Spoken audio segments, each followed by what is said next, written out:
एक ठेकेदार के सामने रखा गया एक कागज, ऊपर सरकारी लेटर हेड, नीचे अधिकारी की डिजिटल सिग्नेचर, बीच में करोड़ों रुपए के काम। और उस कागज को देखकर ठेकेदार को लगा मेरी तो किस्मत खुल गई। लेकिन उसे क्या पता था कि जिस कागज में उसे 591 करोड़ का ठेका दिखाई दे रहा है, वही कागज कुछ समय बाद उसकी जिंदगी की सबसे महंगी गलती साबित होने वाला है। उसने कथित तौर पर करोड़ों रुपए दे दिए और फिर जब सरकारी दफ्तर में दस्तावेज की सच्चाई जांची गई तो जवाब आया, ये हमारा वर्क ऑर्डर है ही नहीं। अब सवाल सिर्फ ठगी का नहीं है, सवाल है किसने सरकारी सिस्टम की शक्ल में एक नकली सिस्टम खड़ा किया, किसने सरकारी अधिकारी की डिजिटल पहचान का कथित इस्तेमाल किया, और क्या पुलिस को इस पूरे खेल में सिर्फ ठग मिले हैं या अभी कहानी में कुछ चेहरे सामने आना बाकी है। आज की इस रिपोर्ट को अंत तक जरूर देखिएगा, क्योंकि इस कहानी का सबसे बड़ा सवाल रकम नहीं, वर्क ऑर्डर का तरीका है। नासिक और त्र्यंबकेश्वर में होने वाला सिंहस्थ कुंभ 2027 देश के सबसे बड़े धार्मिक आयोजनों में से एक है। लाखों नहीं, करोड़ों श्रद्धालुओं के आने की तैयारी। सड़कें बनेंगी, सुरक्षा व्यवस्था बढ़ेगी, सीसीटीवी लगेंगे, पानी और सफाई की व्यवस्था होगी, ट्रैफिक मैनेजमेंट होगा, अस्पतालों और दूसरी सार्वजनिक सुविधाओं पर काम होगा। और इन सारे तमाम तैयारियों के लिए सरकार ने एक बड़ा विकास प्लान मंजूर किया है। सरकारी जानकारी के मुताबिक ये व्यापक कुंभ विकास योजना मार्च 2026 में मंजूर की गई थी। अब जरा सोचिए, जब किसी आयोजन के पीछे हजारों करोड़ रुपए का विकास बजट हो तो ठेकेदार और कंपनियों के लिए कितने बड़े अवसर पैदा होते होंगे। और यही एक कथित ठगी के खेल की शुरुआत होती दिखाई देती है। कुंभ की सुरक्षा से जुड़े हुए काम के नाम पर करीब 35 करोड़ के वर्क ऑर्डर सामने आते हैं। काम क्या? सीसीटीवी, एआई आधारित सुरक्षा, निगरानी व्यवस्था, कागज ऐसा कि पहली नज़र में कोई भी उसे सरकारी दस्तावेज समझ सकता था। लेकिन दस्तावेज की जांच हुई और यही पहली दरार दिखाई दी। जिस अधिकारी के नाम से डिजिटल सिग्नेचर दिखाई दे रही थी, उन्होंने कहा कि ये उनकी आधिकारिक डिजिटल सिग्नेचर नहीं है। रिपोर्टों के मुताबिक दस्तावेजों में डिजिटल सिग्नेचर की स्पेलिंग तक अलग पाई गई, यानी करोड़ों का कागज था असली जैसा। लेकिन एक छोटी सी गलती ने पूरा खेल खोल दिया और यहीं से पुलिस जांच शुरू हुई। अब कहानी का सबसे महत्वपूर्ण हिस्सा शुरू होता है। पुलिस ने संदिग्ध आरोपी अभिषेक संजय धरे की जांच की और उसके मोबाइल की जांच में कथित तौर पर ऐसे दस्तावेज सामने आए जो पहले वाले मामले से कहीं आगे की कहानी बता रहे थे। यानी सवाल ये नहीं रहा कि ये फर्जी वर्क ऑर्डर किसने बनाया, सवाल बदल गया, और कितने बनाए गए थे।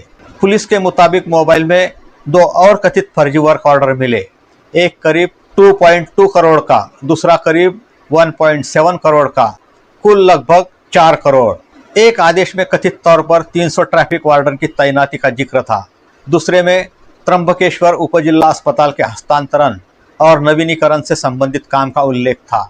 और दस्तावेजों को असली दिखाने के लिए कथित तौर पर सरकारी letter head, e office number, seal और डिजिटल सिग्नेचर जैसी चीज़ों का इस्तेमाल किया गया था। अब सोचिए, अगर ये दस्तावेज समय रहते पकड़े नहीं जाते तो अगला निशाना कौन होता। ये कहानी में एक बड़ा पैटर्न दिखाई देता है। पहले 35 करोड़, फिर जांच में करीब 4 करोड़ के 2 और कथित फर्जी वर्क ऑर्डर, और पुलिस ने इसे एक अलग घटना मानकर छोड़ नहीं दिया। रिपोर्टों के मुताबिक अधिकारियों ने इसे कुंभ की विशाल इंफ्रास्ट्रक्चर प्रिपरेशन का फायदा उठाने की कोशिश से जुड़ा हुआ ब्रॉडर फ्रॉड बताया और संभावित साथीदारों की तलाश जारी रखी। लेकिन यही कहानी का सबसे बड़ा ट्विस्ट नहीं था, अभी एक और मामला सामने आना बाकी था। अब मिलिए उस ठेकेदार से जिसके सामने कथित तौर पर एक ऐसा ऑफर रखा गया जिससे कोई भी बड़ा ठेकेदार आकर्षित हो सकता था। 591 करोड़ रुपए के कामों की लंबी सूची, हाउसकीपिंग, खाने की सप्लाई, पानी, कुंभ से जुड़ी अलग अलग सेवाएं और दावा, काम आपके नाम पर मंजूर हो चुका है। सरकारी कागज दिखाए गए, वर्क ऑर्डर दिखाया गया और ठेकेदार को लगा कि उसके हाथ बहुत बड़ा सरकारी कॉन्ट्रैक्ट लग गया है। लेकिन 591 करोड़ कमाने के पहले पैसे देने थे और यही से ठेकेदार ने कथित तौर पर करीब 2.2 करोड़ दे दिए। अब जरा रकम और वादे के साथ रख कर देखिए। 2.2 करोड़ रुपए दिए गए 591 करोड़ के काम के बदले में, यानी लालच इतना बड़ा कि शक छोटा पड़ गया। जब ठेकेदार को पता चला कि वर्क ऑर्डर असली नहीं है तो उसके सामने एक ऐसी सच्चाई आई जिसने पूरे खेल को बदल दिया। जिस सरकारी सिस्टम पर उसने भरोसा किया था, उस सिस्टम के नाम पर ही कथित तौर पर नकली कागज तैयार किए गए थे। फर्जी दस्तावेज, सरकारी नाम, कथित डिजिटल सिग्नेचर और करोड़ों रुपए की मांग, यही वजह है कि यह मामला केवल पैसे लेकर भाग जाने वाला सामान्य फ्रॉड नहीं दिखाई देता। ये जांच का बड़ा हिस्सा अब ये पता लगाने पर है कि फर्जी दस्तावेज तैयार करने की क्षमता कहां से आई और इन दस्तावेजों को बेचने या दिखाने वाले लोग कितने हैं। पहले इस 2.2 करोड़ वाले मामले में 2 लोगों की गिरफ्तारी की खबर सामने आई। इनमें से एक को महाराष्ट्र के मंत्री गिरीश महाजन का रिश्तेदार बताया गया। मंत्री महोदय ने आरोपी से दूरी बनाते हुए उसके खिलाफ कार्रवाई का समर्थन किया, लेकिन 14 अगस्त 2026 की ताज़ा रिपोर्ट ने इस कहानी को फिर से आगे बढ़ा दिया। इस मामले में 2 और लोगों की गिरफ्तारी की जानकारी सामने आई है। यानी पुलिस की कार्रवाई अब सिर्फ 2 लोगों तक सीमित नहीं रही। और यही वो पॉइंट है जहां दर्शक को सवाल पूछना चाहिए, अगर गिरफ्तारियां बढ़ रही है तो क्या नेटवर्क भी बढ़ता जा रहा है?